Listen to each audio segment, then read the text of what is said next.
मैं और मेरी तन्हाई अक्सर ये बातें करते हैं। तुम होती तो ऐसा होता, तुम होती तो वैसा होता। तुम ये कहती, मैं वो कहता। तुम इस बात पे कितना हैरान होती, तुम उस बात पर कितना हंसती। तुम होती तो ऐसा होता, तुम होती तो वैसा होता। मैं और मेरी तन्हाई अक्सर ये बातें करते हैं। ये रात है या तुम्हारी जुल्फें हैं खुली,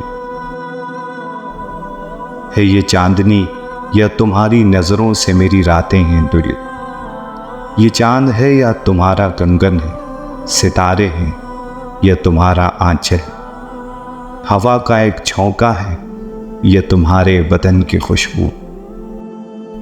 ये पत्तियों की सरसराहट है ये तुमने चुपके से कुछ कहा है।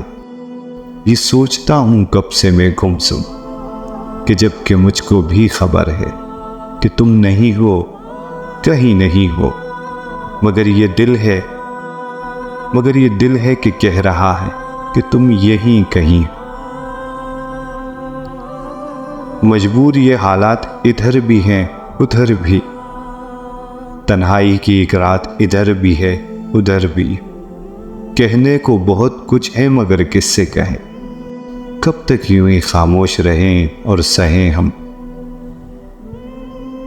दिल कहता है कि दुनिया की हर एक रस्म तोड़ दे, दीवार जो हम दोनों में है आज वो गिरा दे। क्यों दिल में सुलगते रहें, लोगों को बता दें कि हाँ हमें मोहब्बत है, मोहब्बत है, मोहब्बत है।